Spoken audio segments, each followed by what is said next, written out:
Good morning students. Previous క్లాస్లో మనం పూర్ణ సంఖ్యల యొక్క ధర్మాలైనటువంటి సంకలన గుణకార ధర్మాల గురించి మాట్లాడుకున్నాం. ఈ రోజు క్లాస్లో మనం 7th క్లాస్లో 2 చాప్టర్స్ అనుకున్నాం. 2 చాప్టర్లో ఫస్ట్ చాప్టర్ పూర్ణ సంఖ్యలు, అది పూర్ణ సంఖ్యలు కంప్లీట్ చేసి ఈరోజు వ్యవకలన భాగాహార ధర్మాలు కొన్ని ప్రాబ్లమ్స్ తోటి ఈరోజు కంప్లీట్ చేసి ధర్మాలు కొన్ని సమస్యలతో కంప్లీట్ చేయబోతున్నాం. ఆ తర్వాత దీని సెకండ్ చాప్టర్ అయినటువంటి భిన్నాలు, దశాంశ భిన్నాలు, అందులో భిన్నాలకు సంబంధించిన గుణకార భాగాహారాల గురించి ఈరోజు క్లాస్లో మనం నేర్చుకోబోతున్నాం. సో మొట్టమొదటిది మనం నిన్న కంప్లీట్ చేసిన పూర్ణ సంఖ్యల సంకలన గుణకారం దృష్ట్యా ఏ ధర్మాలు పాటించాయి అనేది మనం నేర్చుకున్నాం.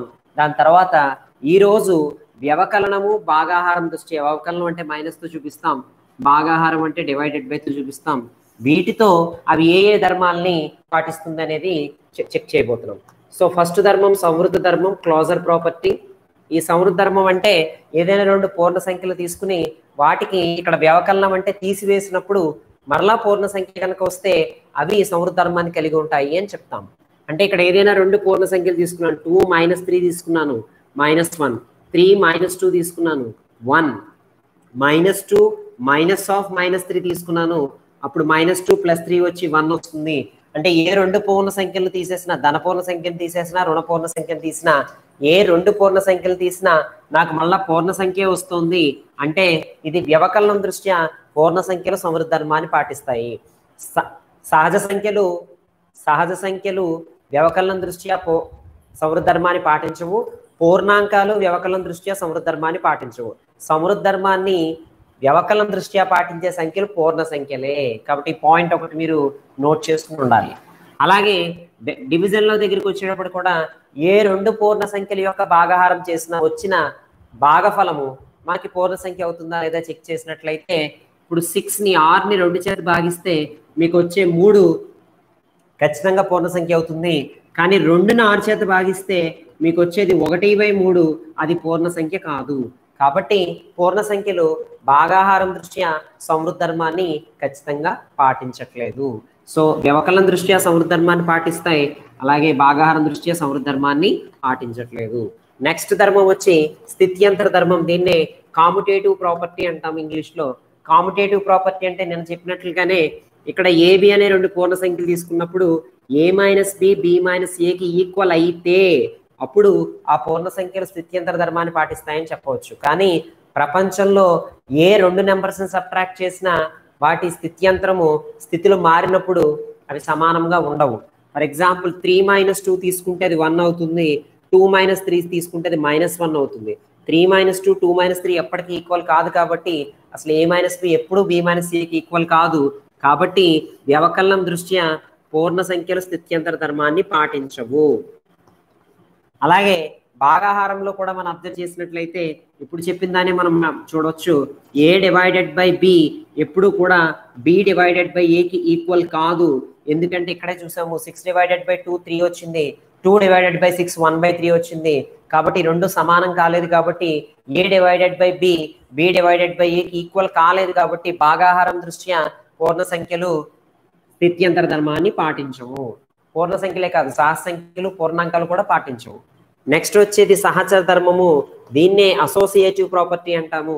అసోసియేటివ్ ప్రాపర్టీలో అంటే ఏ 3 నెంబర్స్ తీసుకోవాలి, a - b - c, a - cకి ఈక్వల్ అయితే అప్పుడు అది సహచర ధర్మాన్ని పాటిస్తుందని చెప్తాం. కాబట్టి ఇక్కడ మనం 3 నెంబర్స్ తీసుకున్నట్లయితే 5 - 3 -4 అనుకుందాం.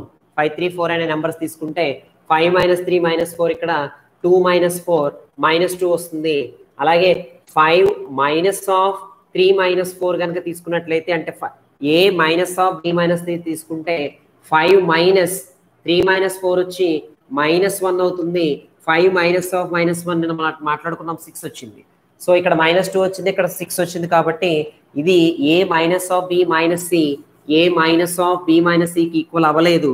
సో వ్యవకలనం దృష్ట్యా పూర్ణ సంఖ్యలు సహచర ధర్మాన్ని పాటించవు. ఏ ఒక్క నెంబర్కి సాటిస్ఫై అవ్వకపోయినా అది పాటించినట్టే లెక్క.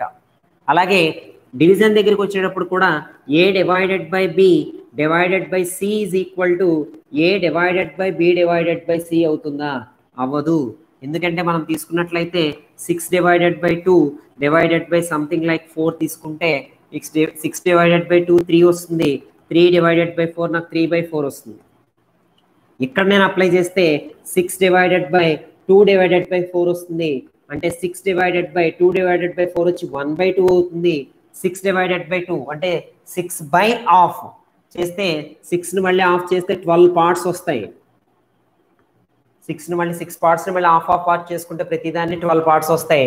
ఇది 12 వచ్చింది, ఇది 3/4 వచ్చింది. కాబట్టి భాగాహారం దృష్ట్యా పూర్ణ సంఖ్యలు సహచర ధర్మాన్ని పాటించవు. ఇంకా మనకి విచిత్రమైన రెండే ధర్మాలు ఉన్నాయి. తత్సమాంసము, ఐడెంటిటీ అంటాం దీన్ని. తత్సమాంసంలో గుర్తుపెట్టుకోండి, మీకు నేను చెప్పాను తత్సమాంసం అంటే ఖచ్చితంగా ఏం జరగాలంటే ఏ మైనస్ మీరు ఒక నెంబర్ తీసుకుంటే 0 minus a is equal to a అవ్వాలి. కానీ మనకు తెలుసు ఏ మైనస్ 0 ఏ అవుతుంది, 0 మైనస్ ఏ మైనస్ ఏ అవుతుంది. ఈ రెండు ఈక్వల్ కావట్లేదు కాబట్టి వ్యవకలనంలో తత్సమాంస ధర్మం లేదు. పూర్ణ సంఖ్యలకే కాదు ఏ సంఖ్యలకు వ్యవకలనంలో తత్సమాంసం లేదు. అలాగే భాగాహారంలో కూడా తత్సమాంసం రావాలంటే a divided by 1 is equal to 1 divided by a is equal to a రావాలి. కానీ మనకు తెలుసు ఏ డివైడెడ్ బై 1 ఏ అవుతుంది, 1 డివైడెడ్ బై ఏ 1/a అవుతుంది. ఏ 1/a ఈక్వల్ కాదు కాబట్టి 1 భాగాహారం దృష్ట్యా తత్సమాంస కాదు. కాబట్టి ఇక్కడ తత్సమాంస ధర్మాన్ని భాగాహారం దృష్ట్యా పాటించబడదు. ఇంకా చివరిగా వచ్చి విలోమం వచ్చేటప్పటికి సంకలనం యొక్క విలోమం వ్యవకలనము, అలాగే వ్యవకలనం యొక్క విలోమము సంకలనము. సో కాబట్టి మైనస్ యొక్క విలోమం అయితే ప్లస్ అవుతుంది. కాబట్టి దీనిని విలోమం అని ఆల్రెడీ మనం ప్లస్కి మైనస్ చెప్పాం కాబట్టి మైనస్కి చెప్పాల్సిన అవసరము లేదు. అలాగే భాగాహారానికి గుణకారం విలోమం కాబట్టి ఇక్కడ డివైడెడ్ బైకి విలోమమునే మనం తర్వాత దాంట్లో వ్యుత్క్రమం కింద నేర్చుకుంటాం. సో ఆ రెండు ధర్మాలని ఇక్కడ మనము ప్రస్తావించము. సో దీన్ని బేస్ చేసుకుని మీకు మొత్తం ప్రయత్నించండి, అలాగే ఇవి చేయండి అని చెప్పి మీకు అభ్యాసం 5 తర్వాత వ్యవకలన ధర్మాలు ఉన్నాయి పేజ్ నెంబర్ 19 నుంచి అలాగే పేజ్ నెంబర్ 22 వరకు. సో వాటిని మీరు కంప్లీట్ చేసి వాటిలో ఎటువంటి సందేహాలు ఉన్నా మీరు నాకు పోస్ట్ చేయొచ్చు. సో దీని తర్వాత వచ్చేది ఇందులో దీని అనువర్తనాలు, ఈ ధర్మాల యొక్క అనువర్తనాలు. కొన్ని ప్రాబ్లమ్స్ మనకి ఇక్కడ చూసినట్లయితే మనకి టెక్స్ట్ బుక్లో ఇచ్చిన ప్రాబ్లమ్స్ కొన్ని కనుక మనం అబ్జర్వ్ చేసినట్లయితే ఇక్కడ అభ్యాసం 7లో మనకు కొన్ని క్వశ్చన్స్ ఉన్నాయి. అందులో ఫస్ట్ క్వశ్చన్ సెకండ్ క్వశ్చన్ కూడా మీకు first second third fourth questions మీకు ఆల్రెడీ నేను నిన్న క్లాస్లో ఆ మోడల్ ప్రాబ్లమ్స్ ఎక్స్ప్లెయిన్ చేస్తూ ప్రాబ్లం ఒకటే మనకు కొంచెం కష్టంగా అనిపిస్తుంది కాబట్టి దాన్ని నేను ఇక్కడ మీ అందరికీ ఎక్స్ప్లెయిన్ చేస్తున్నాను. సో ఇక్కడ మీరు కనుక అబ్జర్వ్ చేస్తే ఇందులో ఫస్ట్ ప్రాబ్లం ఏంటి అంటే ఒక గనిలో ఏర్పాటు చేయబడిన ఎలివేటరు నిమిషానికి 6 మీటర్ల వేగంతో కిందకి దిగుతోంది. అక్కడ ఒక ఎలివేటర్ ఉంది, ఆ ఎలివేటరు నిమిషానికి 6 మీటర్ల వేగంతో క్రిందకి దిగిపోతుందటండి. అంటే ఎలివేటర్ మీకు తెలుసు మన లిఫ్ట్ అయితే ఎలా ఉంటుందో అది ఆ ఎలివేటర్ గన్లో పెట్టారు, అది 6 మీటర్లు స్పీడ్తో దిగిపోతుంది నిమిషానికి. ఒక నిమిషానికి అది 6 మీటర్ల స్పీడ్తో దిగిపోతుంది. సో ఇప్పుడు భూమట్టం కన్నా 10 మీటర్ల ఎత్తు నుండి బయలుదేరిన ఎలివేటరు భూమట్టం నుంచి పైన ఉన్న వాటిని మనం పాజిటివ్ నెంబర్స్ కింద తీసుకుంటాం, కింద ఉన్న వాటిని నెగిటివ్ కింద తీసుకుంటాం. సో గన్ అంటే లోపలే ఉంటుంది కాబట్టి భూమట్టం నుంచి 10 మీటర్ల పైన స్టార్ట్ అయింది ఎలివేటరు. ఇది భూమట్టం నుంచి కిందకి ఎన్ని మీటర్లు -350 మీటర్లు కనుక ప్రయాణించాలి అంటే అది ఎంత సమయం పడుతుంది అని అడుగుతున్నారు. సో ఇక్కడ మనం చేయాల్సిన పని ఏంటి అంటే ఇది భూమట్టం కింద తీసుకున్నప్పుడు ఈ భూమట్టం నుంచి పైకి 10 మీటర్ల ఎత్తులో ఎలివేటర్ ఉంది. ఎలివేటర్ ఇక్కడి నుంచి -350 మీటర్ల వరకు వెళ్ళాలి. అంటే అది మొత్తం ఎంత దూరం ప్రయాణించాలనేది ఆలోచిస్తే ఇక్కడ 10 మీటర్ల నుంచి భూమట్టాన్ని దగ్గరికి వచ్చినప్పటికి 0 కాబట్టి ఇక్కడ 10 మీటర్లు దిగాలి మైనస్, అలాగే ఇక్కడ ఇంకొక 350 మీటర్లు దిగాలి -350 మీటర్లు, -10 మీటర్లు -350 మీటర్లు. మనం నుంచి చేసినట్టు సంకలనం చేసినట్లయితే -360 మీటర్లు అవుతుంది. సో ఈ -360 మీటర్లు దిగాలి అంటే ప్రయాణం కిందకి 360 మీటర్లు దిగాలి. క్రిందకి 360 మీటర్లు కాబట్టి మనం మైనస్తో చూపిస్తున్నాం, అంటే ప్రయాణం చేసేది 360 మీటర్లే. సో ఒక నిమిషానికి 6 మీటర్లు కిందకి దిగుతుంది కాబట్టి దీన్ని కూడా మైనస్తో కనుక రిప్రజెంట్ చేసినట్లయితే సో -360 మీటర్లు దిగాలి అంటే ఏం చేయాలి? ఖచ్చితంగా మీ అందరికీ తెలిసిందే, భాగాహారం చేస్తాం. సో ఇక్కడ -360 మీటర్లు డివైడెడ్ బై -6 మీటర్లు కనుక చేసినట్లయితే మన ధన సంఖ్య వస్తుంది 6 ఇందులో 60 సార్లు పోతుంది, మీటర్ కూడా క్యాన్సిల్ అయిపోతుంది, మనకు వచ్చేది 60 నిమిషాలు. అంటే 1 గంట కాలము పడుతుంది. ఇప్పుడు ఎలివేటరు ఒక భూమట్టం నుంచి 10 మీటర్ల ఎత్తు నుండి 350 మీటర్లకి దిగువకి రావాలి అంటే ఇక్కడ నేను చేసింది ఎడిషను డివిజను. కాబట్టి ఈ 2 టాపిక్స్ని మీరు కరెక్ట్గా అర్థం చేసుకోండి. అలాగే మీకు ఇందులో ఇచ్చిన ఎగ్జామ్స్లో ప్రశ్నల గురించి జవాబుకు 4 మార్కులు, తప్పు అయితే నెగిటివ్ మార్క్స్ గురించి నిన్న చక్కగా చెప్పాను. అలాగే సిమెంట్ బస్తాల గురించి కూడా చెప్పాను కాబట్టి లేదు. దీంతో మనకి నెంబర్ సిస్టంలో 7th క్లాస్లో మనకి ఫస్ట్ చాప్టర్ అయినటువంటి పూర్ణ సంఖ్యలు కంప్లీట్ అయింది. దీనికి సంబంధించి మీరు 24 పేజ్ నెంబర్లో మనం ఏం నేర్చుకున్నాం అనే పాయింట్లు కూడా నేను అన్ని మీకు కవర్ చేశాను. అది కూడా మీరు చదివి ఆ పాయింట్స్ని కూడా మీరు బాగా ప్రాక్టీస్ చేయండి. సో ఇప్పుడు మనం సెకండ్ చాప్టర్ అయినటువంటి భిన్నాలు దశాంశ భిన్నాలు కనుక వెళ్ళినట్లయితే ఆ భిన్నాలు దశాంశ భిన్నాల్లో భిన్నాల క్రమము, భిన్నాల అమరిక, క్రమ భిన్నము, అపక్రమ భిన్నము, మిశ్రమ భిన్నము, భిన్నాల సంకలనము, వ్యవకలనము వరకు 6th క్లాస్లో నేర్చుకున్నాము. అది మీకు ఈ చాప్టర్లో అభ్యాసం 1 వరకు ఉంది కాబట్టి అభ్యాసం 1 వరకు మీరు అది కంప్లీట్ చేయండి భిన్నాలకు సంబంధించి. ఇప్పుడు ఈ 7th క్లాస్లో కొత్తగా నేర్చుకునే టాపిక్ ఏంటంటే భిన్నాల్లో భిన్నాల గుణకారము, అలాగే భిన్నాల భాగాహారం. ఈ 2 టాపిక్సే భిన్నాలకు సంబంధించి ఈ 7th క్లాస్లో మనం నేర్చుకుంటాం. సో ఫస్ట్ భిన్నాల గుణకారంలోకి వెళ్దాం. సో భిన్నాల గుణకారం కూడా ఎన్ని పార్ట్లుగా ఉంటుంది అనేది చూద్దాం. ఫస్ట్ పార్ట్ ఏంటంటే ఒక భిన్నాన్ని పూర్ణాంకంతో గుణించడం. పూర్ణాంకంచే గుణించడం అంటే ఒక భిన్నాన్ని పూర్ణాంకంచే ఎలా గుణించాలి. ఒక పూర్ణాంకం తీసుకుంటే పూర్ణాంకం అంటే ఏదో ఒక నెంబర్ 2 ఇంటూ భిన్నం తీసుకున్నప్పుడు భిన్నాల్లో మనకు 2 రకాల భిన్నాలు ఉన్నాయి. ఒకటి క్రమ భిన్నము, మరొకటి అపక్రమ భిన్నము. సో ఫస్ట్ క్రమ భిన్నం తీసుకున్నాను అనుకోండి 3/4, మీకు అందరికీ తెలుసు ఇది క్రమ భిన్నము అని, ఎందుకంటే హారం పెద్దది కాబట్టి. సో ఈ క్రమ భిన్నం తీసుకున్నప్పుడు దీన్ని మల్టిప్లై చేయాలంటే రూల్ ఒకటేనండి, లవముని ఇక్కడ పూర్ణాంకాన్ని లవంతో గుణించాలి, హారాన్ని మాత్రం దేంతో గుణించకూడదు, హారాన్ని యాస్టీస్గా అలాగే ఉంచేయాలి. అంటే 2 3s are 6/4, 6/4 అవుతుంది. దీన్ని కనిష్ట రూపంలో చెప్పాలి అంటే ఈ రెండిట్లో పోయేదాన్ని క్యాన్సిల్ చేసి 2 టేబుల్ క్యాన్సిల్ అయిపోతుంది కాబట్టి 2 3s 2 2s మీకు ఆన్సర్ 3/2 అవుతుంది. ఇది పూర్ణాంకాన్ని భిన్నంచే గుణించడం. అదే పూర్ణాంకాన్ని మీరు అపక్రమ భిన్నంలో గుణించడమైనా కూడా అదే పద్ధతి. క్రమ భిన్నమైన అపక్రమ భిన్నమైనా కూడా ఎలా చేస్తామంటే 3 7s అనేది 21 అవుతుంది బై 2 అవుతుంది అంతే. ఇంకా మళ్ళీ ఇలా మల్టిప్లై చేయకూడదు. 21/2 అనేది మీ యొక్క ఫైనల్ ఆన్సర్. అపక్రమ భిన్నం అవుతుంది, అపక్రమ భిన్నం అవుతుంది. ఈ అపక్రమ భిన్నాన్ని మనం చెప్పాము మిశ్రమ భిన్నంలో మార్చుకోవచ్చు. ఎలా అంటే 21ని 2తో డివైడ్ చేసినప్పుడు 2 10s are 20, రిమైండర్ 1. సో దేంతో అయితే భాగించామో అది మీకు ఇక్కడ ఉండాలని చెప్పాను. సో ఇక్కడ 2 రాస్తాము, శేషం వచ్చి ఇక్కడ 1 రాస్తాము. అంటే 10 2s are 20 + 1 21/10 ఇలా రాస్తే ఇక్కడ ఇదే కన్ఫ్యూజ్ అవుతామండి. ఇది ఒక్కసారి నేను అందుకే మళ్ళీ చెప్తున్నాను, ఇక్కడ మీరు ఎవరితో డివైడ్ చేస్తున్నారు, 2తో డివైడ్ చేస్తున్నారు. ఆ పాయింట్ మీరు బాగా గుర్తుపెట్టుకోవాలి. 2తో డివైడ్ చేస్తున్నారు కాబట్టి 2 ఇక్కడ ఉండాలి, భాగఫలం ఎప్పుడు ఇక్కడ ఉండాలి, శేషం ఇక్కడ ఉండాలి. 2 10s are 20 + 1 21/2 అవుతుంది. సో కన్ఫ్యూజన్లో ఇక్కడ వచ్చే భాగఫలాన్ని ఇక్కడ రాస్తూ ఉంటారు. అలా కాకుండా ఇక్కడ ఏదైతే డివైడ్ చేస్తున్నామో అదే గుర్తుపెట్టుకోండి. అది ఎప్పుడు కూడా డినామినేటర్లో ఉండాలి, మీకు వచ్చిన శేషం పైన ఉండాలి, భాగఫలం పక్కన ఉండాలి. సో ఇది క్రమ భిన్నాన్ని పూర్ణాంకంతో గుణించడం, అపక్రమ భిన్నాన్ని పూర్ణాంకంతో గుణించడం. ఒకవేళ అపక్రమ భిన్నాన్ని కూడా పూర్ణాంకంతో గుణించడం చెప్పాము. అపక్రమ భిన్నాన్ని మిశ్రమ భిన్నం కింద మార్చచ్చు. కాబట్టి ఒకవేళ ఎక్కడైనా 2 × 3/1/2 అని అడిగారు అనుకోండి, దీన్ని గుణించాలి అనుకోండి, అప్పుడు మనం ఏం చేస్తాం, 2 × 3/1/2 ఈజ్ నథింగ్ బట్ ముందు దీన్ని అపక్రమ భిన్నాన్ని ఈ ఇంప్రాపర్ ఫ్రాక్షన్ ని ప్రాపర్ ఫ్రాక్షన్ కింద మారుస్తాం. సో మిక్స్డ్ ఫ్రాక్షన్ ని ఇంప్రాపర్ ఫ్రాక్షన్ కింద మారుస్తాం, మిశ్రమ భిన్నాన్ని అపక్రమ భిన్నం కింద మారుస్తాం. అంటే 2 3s are 6 + 1 7/2 కింద రాస్తాం. అప్పుడు 7/2 కింద రాస్తే పూర్ణాంకాన్ని లవంతో గుణించాలి. 2 7s are 14/2, 14/2 మీకు 7 వస్తుంది.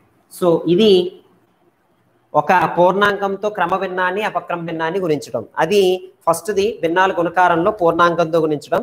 అలాగే దీనికి సంబంధించిన ఇవి చేయండి, కనుగొనండి. మీకు ప్రాబ్లమ్స్ మీకు పేజ్ నెంబర్ 30లో ఉన్నాయి, దాన్ని మీరు కంప్లీట్ చేయండి. మిశ్రమ భిన్నం వరకు పేజ్ నెంబర్ 30లో 31లో కూడా ఉన్నాయి.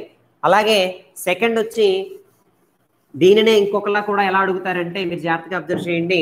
16లో 1/4వ భాగం అని అన్నారు అనుకోండి.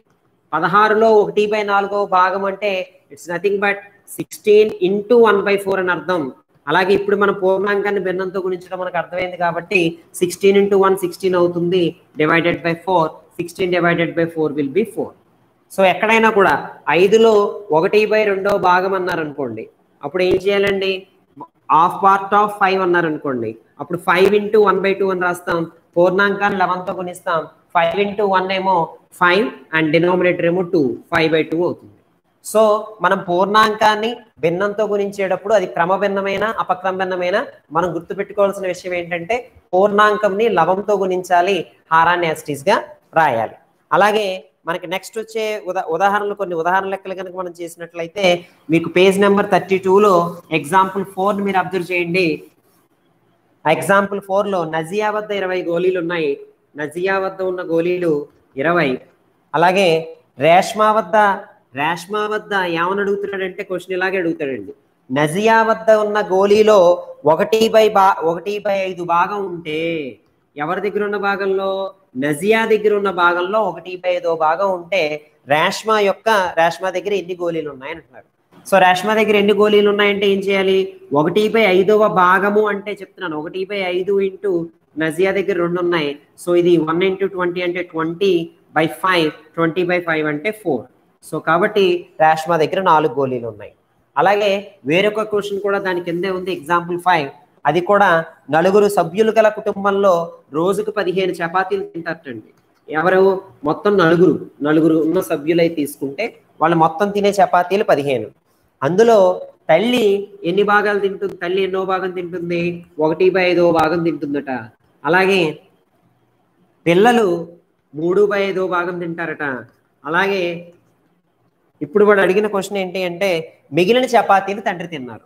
తండ్రి ఎన్ని తిన్నారంటే మిగిలిన చపాతీలు తిన్నట్లయితే ఇప్పుడు వాడు మన అడిగిన క్వశ్చన్ ఏంటి అంటే తల్లి తిన్న చపాతీలు ఎన్ని, తల్లి ఎన్ని చపాతీలు తింది, పిల్లలు ఎన్ని చపాతీలు తిన్నారు, తండ్రి తిన్న చపాతీలు తింది అంటే 1/5వ భాగం కాబట్టి 1/5 × 15 రాస్తాం.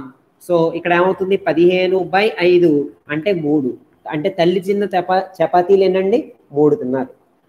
అలాగే పిల్లలు ఎన్నో భాగం తిన్నారు? 3/5 కాబట్టి పిల్లలు తిన్న చపాతీలు ఎంత అవుతాయి? 3/5 × 15 అంటే 3 15s ఇక్కడ 45/5 అంటే 5 9 టైమ్స్ పోతుంది. అంటే పిల్లలు 9 చపాతీలు తిన్నారు. సో ఇప్పుడు ఇంకా తండ్రి ఎన్ని చపాతీలు తిన్నాడంటే ఇక్కడ భాగం లేదు కాబట్టి మీరు డైరెక్ట్గా తల్లి 3 తింది, పిల్లలు 9 తిన్నారు కాబట్టి మొత్తం 15లోంచి ఈ 3 + 9ని తీసేస్తే 15 - 12 మీకు తండ్రి తిన్న చపాతీలు ఎన్ని వచ్చాయండి? 3. సో తండ్రి 3 చపాతీలు తిన్నాడు.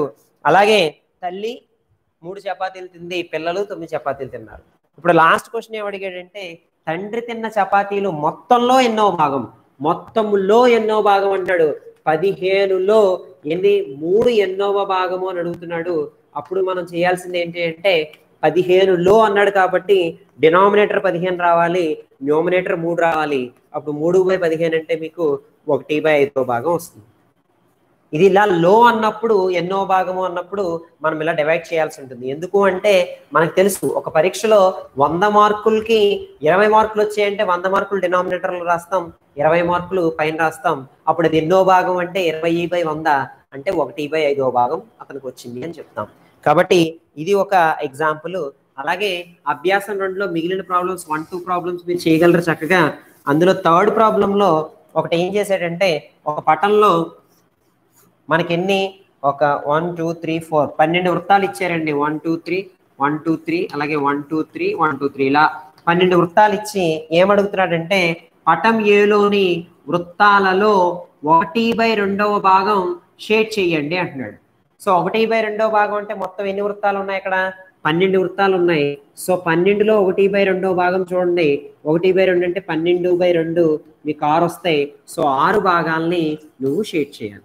ఇదే క్వశ్చన్ ఇంకోలా ఎలా అడగచ్చు అంటే ఇక్కడ మీరు షేడ్ చేసిన వృత్తాలు ఎన్ని భాగాలు, ఎన్నో భాగము, మొత్తంలో ఎన్నో భాగము అని అడిగితే అప్పుడు ఏం చేయొచ్చు అంటే ఇక్కడ ఎన్ని షేడ్ చేసామో చూసుకోవాలి. 6 షేడ్ చేసాము. 6 మొత్తం ఎంత 12 ఇందాక చేసినట్టు 6/12 అంటే 1/2. ఇది 1/2వ భాగం. అంటే ఒకే ప్రశ్నని ఇలాగ అడిగే అవకాశం ఉంది, ఇలా కూడా అడిగే అవకాశం ఉంది. సో దానిని మీరు పర్టికులర్గా మీరు బాగా ప్రాక్టీస్ చేయండి. సో ఇక్కడ మనం పూర్ణాంకంతో భిన్నం గుణించడం నేర్చుకున్నాం. అలాగే పూర్ణాంకంతో క్రమభిన్నము, అపక్రమ భిన్నము, మిశ్రమ భిన్నం నేర్చుకున్నాం. దానికి సంబంధించిన అనువర్తనాల ప్రాబ్లమ్స్ నేర్చుకున్నాం. ఇప్పుడు నెక్స్ట్ వచ్చిన గుణకారాల్లో భిన్నము ఒక భిన్నాన్ని మరొక భిన్నంతో గుణిస్తే ఏం జరుగుతుంది, ఎలా గుణించాలి? సో భిన్నము ఇంటూ భిన్నము, 2 భిన్నాలను గుణించాలంటే ఏం చేయాలి? ఇక్కడ మీరు అబ్జర్వ్ చేస్తే 2 భిన్నాలు గుణించేటప్పుడు అవి క్రమ భిన్నాలైనా కావచ్చు, అపక్రమ భిన్నాలైనా కావచ్చు. ఇప్పుడు క్రమ భిన్నాలు కనుక తీసుకున్నట్లయితే 2/3 ఇంటూ 4/7 అని తీసుకుంటే ఇవి క్రమ భిన్నాలు కాబట్టి ఒకటే గుర్తు మనకి లవాల లబ్ధము బై హారాల లబ్ధము. లవాల్ని 2 గుణించండి 2 ఇంటూ 4, హారాలు 2 గుణించండి 3 ఇంటూ 7, 2 4 = 8, 3 7 = 20. సో ఇదే 2 అపక్రమ భిన్నాలు తీసుకున్నా కూడా అదే 3/2 ఇంటూ 7/4 తీసుకున్నట్లయితే 3 7 21/2 4 8. సో మనకి అపక్రమ భిన్నాలు గురించిన క్రమ భిన్నాలు గురించినా కూడా 2 భిన్నాలని కూడా లవాలను గుణించాలి. లవాల లబ్ధము బై హారాల లబ్ధం అనేది మనకి భిన్నాల యొక్క గుణకారంలోకి వస్తుంది. అయితే దీనికి సంబంధించి కొన్ని సమస్యలు మనకి చూద్దాము. వాటిలో ఎగ్జాంపుల్ 6 కనుక మనం చూసినట్లయితే నరేంద్ర ఒక నవలలో 1/4 భాగాన్ని 1 గంటలో చదివారటండి. 1 గంటలో చదవగలడు. అయినా అతను 2.5 గంటల్లో చదవగలిగే భాగం ఎంత? సో మనము దీన్ని మామూలు క్వశ్చన్ కింద అప్లై చేసినట్లయితే 1 గంటలో 2 కిలోమీటర్లు వెళ్ళగలిగితే 2 గంటలో ఎన్ని కిలోమీటర్లు వెళ్తాడు అంటే దాన్ని మనం 2తో మల్టిప్లై చేస్తాం. అలాగే ఇక్కడ 1 గంటలో అతను చదవగలిగే భాగం 1/4 అయినప్పుడు 2.5 గంటల్లో అతను చదవగలిగే భాగము అన్నప్పుడు 2.5 గంటలు ఇంటూ 1/4. సో ఇది ముందు మిశ్రమ భిన్నం కాబట్టి దీనిని అపక్రమ భిన్నంలోకి మారుద్దాం. 2 1/2 అంటే 2 4 + 1 5/2 ఇంటూ 1/4. కాబట్టి ఇక్కడ లవాల లబ్ధము హారాల లబ్ధం తీసుకుందాం. లవాల లబ్ధం 5 × 5 ప్లస్ హారాల లబ్ధం 2 4 8. కాబట్టి అతను ఎన్న భాగం చేయగలడు? 5/8 భాగాన్ని చదవగలడు. అది క్రమ భిన్నమే కాబట్టి దాన్ని మళ్ళీ మనం మిశ్రమ భిన్నంలోకి మార్చలేము. సో ఇది మల్టిప్లికేషన్కి అప్లికేషన్, గుణకారాలకి నిత్య జీవితాల సమస్యలకి అప్లికేషన్. అలాగే ఇటువంటిది ఇంకొక ప్రశ్న అక్కడ ఇచ్చారండి, ఎగ్జాంపుల్ 7. అది కూడా మనం ఒకసారి చూడండి. ఎగ్జాంపుల్ 7 కనుక మీరు అబ్జర్వ్ చేసినట్లయితే ఒక ఈత కొలంలో అరగంటకు 3/10 భాగంతో నీటిని నింపవచ్చు. 3/10 భాగం నీటితో నింపవచ్చు అన్నారు. అయినా 1.5 గంటలలో ఎంత భాగం నింపవచ్చు? అక్కడ ఇచ్చింది ఇక్కడ అరగంటలో, అరగంట అంటే 1/2 కదండి. అరగంటలో 3/10 భాగం అయితే 1.5 గంటల్లో ఎంత భాగం నింపవచ్చు అంటారు. ఇక్కడ 2 రకాలుగా మనం ఆలోచించవచ్చు. ఒకటి, ఇప్పుడు అరగంటని ఎంత భాగం వచ్చింది? ఇక్కడ 3/10 భాగం వచ్చింది. ఇప్పుడు 1/2 గంటలకి ఎంత బాగా నింపవచ్చు అన్నప్పుడు ఈ 1/2 ఇమీడియట్ గా మనం అపక్రమ భిన్నంలోకి మార్చుకోవాలి. మార్చుకున్నట్లయితే 2 1 2 + 1 3/2 అవుతుంది. సో ఇప్పుడు 3/2ని మనం ఎలా చూడాలంటే ఇక్కడ 1/2ని దేంతో మల్టిప్లై చేస్తే 3/2 వస్తుంది. సో ఇక్కడ 1/2ని 3తో మల్టిప్లై చేస్తే, ఎందుకంటే పూర్ణాంకం పైన 3 రావాలి కాబట్టి 3తో గుణిస్తే 3/2 వస్తుంది. కాబట్టి ఇక్కడ ఎడం చేతి వైపు 3తో గుణించాం కాబట్టి కుడి చేతి వైపు కూడా 3తో గుణిస్తే మనకు ఆన్సర్ వచ్చేస్తుంది. సో కాబట్టి 3/10 × 3, 3/10 × 3 అంటే 3 3 9/10. సో ఇక్కడ 1.5 గంటలో ఎంత భాగం నింపవచ్చు అంటే 9/10 భాగం 1.5 గంటలో నింపవచ్చు. ఇది మల్టిప్లికేషన్స్ కి సంబంధించిన అప్లికేషన్స్ అండి. దీనికి సంబంధించిన విషయాలు మీరు అభ్యాసం 3లో ఖచ్చితంగా ప్రాబ్లమ్స్ అన్ని మీరు ఈజీగా చేయొచ్చు. వాటిలో మీరు ప్రతిదీ గుర్తుపెట్టుకోండి. ఏ అభ్యాసంలోనైనా ఇది చేయండి అయినా, ప్రయత్నించండి అయినా, ఎందులో కనుక మీకు సమస్య ఎదురైతే ఖచ్చితంగా మీరు పోస్ట్ చేయండి. తర్వాత క్లాస్లో నేను ఖచ్చితంగా దాన్ని సందేహ నివృత్తి చేస్తాను. ఇక్కడ ఒక విషయం గుర్తుపెట్టుకుంటే భిన్నాల గుణకారంలో ఒక పాయింట్ చాలా చాలా ఇంపార్టెంట్. ఏంటంటే మీరు మామూలు గుణకారం కనుక చేసినట్లయితే 3 × 4 = 12 చేసినప్పుడు ఇక్కడ మనకు వచ్చే లబ్ధం ఎప్పుడూ కూడా ఆ సంఖ్యల కన్నా పెద్దది వస్తుంది. ఎప్పుడూ కూడా రెండు నెంబర్స్ ని మల్టిప్లై చేసినప్పుడు వచ్చిన ప్రొడక్ట్ ఆ నెంబర్స్ కన్నా ఎక్కువ ఉంటుంది. కానీ భిన్నాల్లో అది రివర్స్ స్ట్రాటజీ అవుతుంది. ఫర్ ఎగ్జాంపుల్ 2/3 ఇంటూ 4/5 రాసుకున్నారు అనుకోండి. ఇక్కడ ఏమైంది? 2 4s are 8, 3 5s are 15. అంటే ఇక్కడ ఏం జరిగింది? ఈ 8/15 అనేది 2/3 కన్నా తక్కువ, అలాగే 8/15 అనేది 4/5 కన్నా తక్కువ ఎక్కువ మీరు ఎలా కూడా కనిపెట్టచ్చు. ఎలా అంటే మనం కంపారిజన్ మనం చేసాం. 8/15 ఇక్కడ 2/3 అంటే కంపేర్ చేసేటప్పుడు హారాలను సమానం చేయాలి కాబట్టి దీన్ని 5తో మల్టిప్లై చేసినట్లయితే ఇది 10/15 అవుతుంది. సో 10/15 పెద్దది 8/15 కన్నా. అంటే 8/15 2/3 కన్నా తక్కువ. అలాగే ఇక్కడ 5 కాబట్టి 3తో మల్టిప్లై చేస్తే 12/15 వస్తుంది. ఈ 12/15 పెద్దది కాబట్టి 8/15 4/5 కన్నా తక్కువ. సో ఇంపార్టెంట్ పాయింట్ మనం ఏం మెన్షన్ చేయాలంటే భిన్నాలను గుణించినప్పుడు వచ్చిన లబ్ధము ఆ భిన్నాల కన్నా తక్కువ విలువలు కలిగి ఉంటుంది అనే పాయింట్ ని మనం నోటీస్ చేయాల్సి ఉంటుంది. అది కొత్త పాయింట్ మనం నేర్చుకున్నది.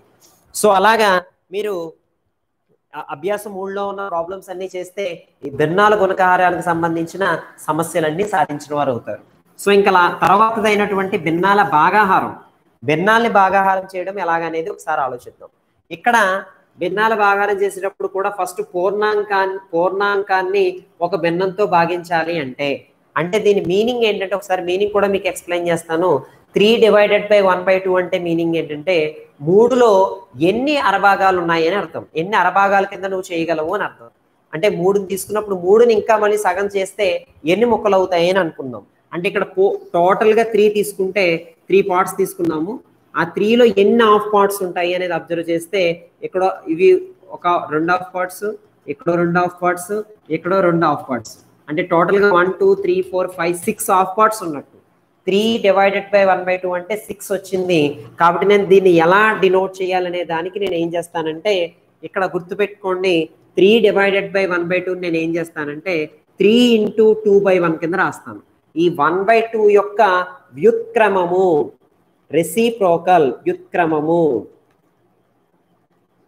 దీనినే విలోమము వేరు, వ్యుత్క్రమం వేరు. అంటే గుణకార విలోమమే వ్యుత్క్రమం అవుతుంది. దానినే మనం ఏం చేస్తామంటే 1/2 యొక్క రెసిప్రోకల్ అని చదువుతాం. 1/2 యొక్క రెసిప్రోకల్ని దీని చేత గుణించినట్లయితే మనకి ఆన్సర్ వచ్చేస్తుంది. ఇది కాన్సెప్ట్ ఓరియంటెడ్, ఇది మనకి short cut method.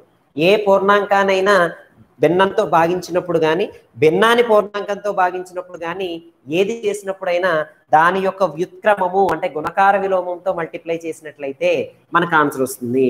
For example ఇంకొకటి కూడా 2/1/3 కూడా, అంటే 2/1/3 అన్నప్పుడు కూడా ఇక్కడ కూడా మనం అదే చేస్తాము. అంటే 3 భాగాలు చేసినవి రెండు పార్ట్లు కనుక తీసుకుంటే ఆ 1/3 ఎన్ని ఉన్నాయి ఇక్కడ కూడా మీకు ఏమొస్తుందో ఒకసారి అబ్జర్వ్ చేయండి. 1/3 ఇక్కడ 1 2 3 4 5 6 వచ్చాయి. సో కాబట్టి నేను దీన్ని కూడా ఎలా అప్లై చేస్తానంటే 2 ఇంటూ దీని యొక్క వ్యుత్క్రమము విలోమం తీసుకుంటే రెసిప్రోకల్ తీసుకుంటే 3/1 అవుతుంది. 2 × 3/1 6 అవుతుంది. సో కాబట్టి ఈ భాగాహారం చేసేటప్పుడు పూర్ణాంకాలని ఎలా చేయాలంటే ఆ భాగాహారం ప్లేస్లో గుణకారం రాసి ఇక్కడ ఉన్న నెంబర్ని వ్యుత్క్రమం విలోమం కనుక చేసినట్లయితే అది ఖచ్చితంగా మనకి ఆన్సర్ వస్తుంది. అసలు ఈ వ్యుత్క్రమం అని ఎలా డిఫైన్ చేస్తామంటే ఏ 2 శూన్యేతర సంఖ్యల లబ్ధము ఒకటే అగునో వాటిని ఒకదానికొకటి వ్యుత్క్రమాలు అంటాం. ఏ శూన్యేతర సంఖ్యలు అంటే 0 కాకుండా 0 కాని సంఖ్యలు శూన్యేతర సంఖ్యలు అంటాం. ఆ 0 కాని ఏ నెంబర్స్నైనా వాటి యొక్క లబ్ధము ఒకటైతే, అంటే ఇక్కడ 2ని దేంతో మల్టిప్లై చేస్తే ఒకటి వస్తుందంటే మీరు గుర్తుపెట్టుకోండి 1/2 దీని వ్యుత్క్రమము, 2 యొక్క వ్యుత్క్రమం 1/2 చేసినప్పుడు మనకు ఆన్సర్ 1 వస్తుంది. కాబట్టి ఈ 2 యొక్క వ్యుత్క్రమం 1/2 అవుతుంది. 1/2 యొక్క వ్యుత్క్రమము 2 అవుతుంది. రెసిప్రోకల్, దీని రెసిప్రోకల్ 2 అవుతుంది, దీని రెసిప్రోకల్ 1 అవుతుంది, 1/2 అవుతుంది. అంటే వ్యుత్క్రమము అంటే చెప్తున్నాను ఏ 2 శూన్యేతర సంఖ్యల లబ్ధము ఒకటికి సమానమైతే దానిని ఒకదానికొకటి వ్యుత్క్రమాలు అంటారు. అది కూడా ఇంపార్టెంట్ పాయింట్ అండి. సో ఇప్పుడు భిన్నాలను కనుక మనం మల్టిప్లై చేసేటప్పుడు ఇక్కడ పూర్ణాంకంతో మల్టిప్లై చేసినప్పుడు దాని రెసిప్రోకల్తో మల్టిప్లై చేస్తాం. ఫర్ ఎగ్జాంపుల్ ఇంకొకటి 3/1/5 అని రాస్తే 3 × 5/1 అని రాస్తాం. 3 5s are 15 అనేది మీ ఆన్సర్ అవుతుంది. దీనికి సంబంధించి పేజ్ నెంబర్ 39లో మంచి క్వశ్చన్ అడిగారు, ప్రయత్నించండిలో అబ్జర్వ్ చేస్తే ఒక క్రమభిన్నం యొక్క వ్యుత్క్రమము మరొక క్రమభిన్నం అవుతుందా? ఖచ్చితంగా అవ్వదనే చెప్పాలి. ఎందుకంటే 2/3 అనేది క్రమభిన్నం మనందరికీ తెలిసిందే. దీని యొక్క వ్యుత్క్రమం ఏమవుతుంది? 1 రావాలి కాబట్టి దీన్ని రెసిప్రోకల్ చేస్తే 3/2 అవుతుంది. 3/2 అనేది అపక్రమ భిన్నం అవుతుంది. అలాగే అపక్రమ భిన్నాన్ని తీసుకుంటే దాని యొక్క వ్యుత్క్రమం ఏమవుతుంది? క్రమభిన్నం అవుతుంది. సో కాబట్టి క్రమభిన్నం యొక్క వ్యుత్క్రమము అపక్రమ భిన్నము, అపక్రమ భిన్నం యొక్క వ్యుత్క్రమము క్రమభిన్నము. సో కాబట్టి క్రమభిన్నం యొక్క వ్యుత్క్రమము క్రమభిన్నము కాదు, అపక్రమ భిన్నం యొక్క వ్యుత్క్రమము అపక్రమ భిన్నము కాదు. ఆ పాయింట్ ని మీరు చాలా జాగ్రత్తగా కంప్లీట్ చేసి దానికి సంబంధించిన ప్రయత్నించండి. ఇవి చేయండి. ప్రాబ్లమ్స్ ని మీరు పేజ్ నెంబర్ 40లో మీరు చక్కగా చేయండి. అలాగే అపక్రమ భిన్నాన్ని గురించామంటే మిశ్రమ భిన్నాన్ని కూడా గురించినట్లే కాబట్టి ఆ మోడల్ కూడా ఒకసారి చూద్దాం. 7/5 1/3 అన్నప్పుడు ఇలా మిశ్రమ భిన్నం ఇచ్చినప్పుడు ముందు దానిని అపక్రమ భిన్నంలోకి మార్చాలి. అంటే 7/3 5 are 15 + 1 16/3 అవుతుంది. ఇప్పుడు దీన్ని మనం డివైడ్ చేసినప్పుడు దీన్ని ఇంటూ కింద రాసి దీన్ని రెసిప్రోకల్ తీసుకోండి. అప్పుడు 3/16 అవుతుంది. అప్పుడు 7 3s ఎంత అవుతుంది? 21/16 అనేది మీ ఆన్సర్ అవుతుంది.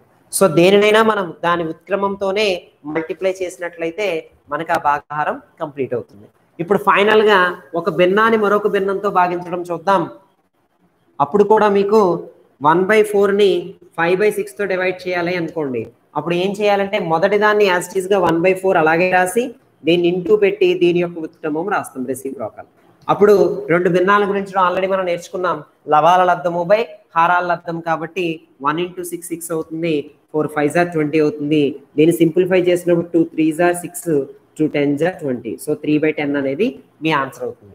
అంటే పూర్ణాంకంతో భాగించిన, ఒక భిన్నంతో మిశ్రమ భిన్నాన్ని భాగించిన, అపక్రమ భిన్నాన్ని భాగించిన, అలాగే భిన్నంతో భిన్నాన్ని భాగించిన, మొదటి దాన్ని అలాగే ఉంచి రెండవ దాన్ని ఉత్క్రమంతో మల్టిప్లై చేసినట్లయితే భాగాహార ప్రక్రియను మనము పూర్తి చేయవచ్చు. దీనికి సంబంధించిన ప్రయత్నించండి. ఇవి చేయండి. ప్రాబ్లమ్స్ పేజ్ నెంబర్ 41లో ఉన్నాయి. అలాగే దీనికి సంబంధించిన ఒక జనరల్ ఎగ్జాంపుల్ తోటి మనము ఈ క్లాస్ని కంప్లీట్ చేసుకుందాము. ఈ జనరల్ ఎగ్జాంపుల్ ఏంటంటే ఒక ఖాళీ ఈత కొలను యొక్క సామర్థ్యంలో 9 భాగం నింపబడాలి.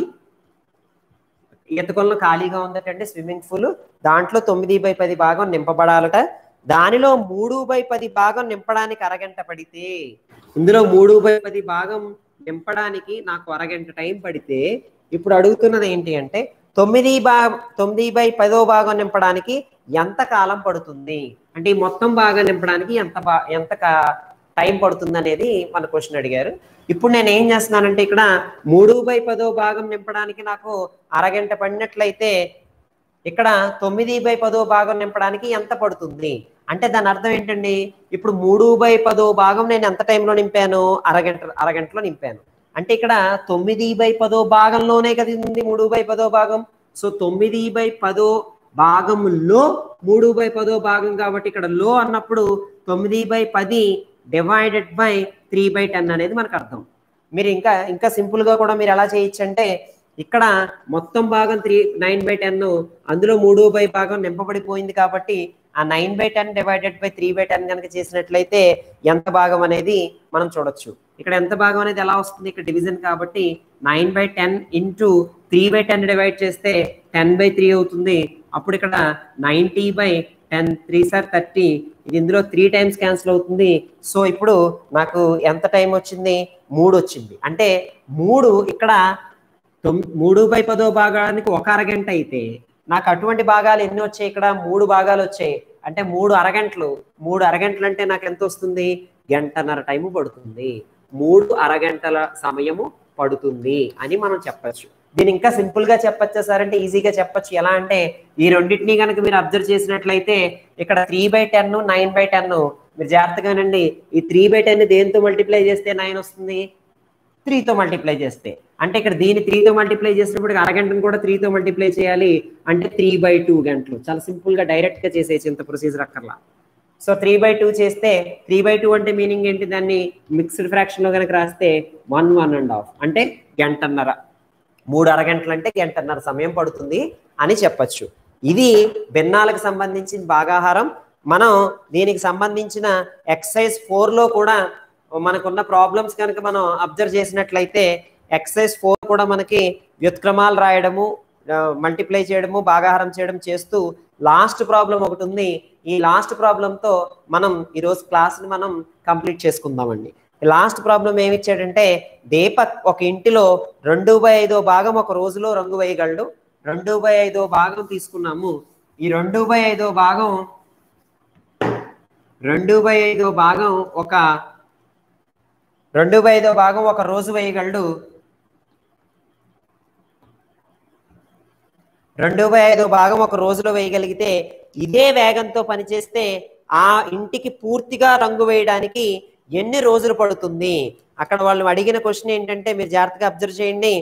అదే వేగంతో పనిచేస్తే, అదే వేగంతో పనిచేయడం అంటే మీనింగ్ ఏంటండి?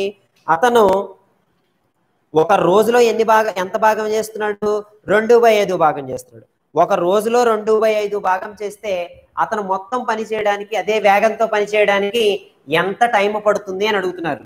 సో 2/5 భాగం పని చేయడానికి ఒక రోజులో కనుక ఫినిష్ చేసినట్లయితే, మనం మొత్తం భాగం చేయాలంటే మీ అందరికీ తెలిసిందే ఏంటిది? 2/5 1/2/5. సో ఎంత భాగం చేశాడు? ఇప్పుడు దీన్ని మనం సింప్లిఫై చేస్తే 1 × 5/2 అంటే 1 × 5/2 అంటే 5/2 వచ్చింది. సో 5/2 అంటే దాన్ని మనం డివైడ్ చేసి అపక్రమ భిన్నం కాదు మిశ్రమ భిన్నంలో కనుక మార్చినట్లయితే 2 1/2 అంటే 2.5 రోజుల్లో అతను ఆ పనిని పూర్తిగా కంప్లీట్ చేయగలుగుతాడు. సో ఇలా మనకు భిన్నాల భాగాహారం గురించి ఈ 7th క్లాస్లో మనం కంప్లీట్ చేయగలిగాము. సో ఈ క్లాస్లో మనం నేర్చుకున్నది మొదటి పూర్ణ సంఖ్యల యొక్క వ్యవకలన, అలాగే భాగాహార ధర్మాలు నేర్చుకున్నాము. అలాగే భిన్నాలు, దశాంశ భిన్నాలు అభ్యాసం 1 మనం 6th క్లాస్లో నేర్చుకున్నది రివ్యూ చేసుకుని, రిమైనింగ్ భిన్నాల యొక్క గుణకారము, భిన్నాల యొక్క భాగాహారము, దానికి సంబంధించిన అప్లికేటివ్ ప్రాబ్లమ్స్ కంప్లీట్ చేసాం. సో మీరు నెక్స్ట్ దశాంశ భిన్నాల గురించి నేర్చుకోబోతున్నాం రేపటి క్లాస్లో. Until then, all of you, good luck. Thank you, one and all. Thank you.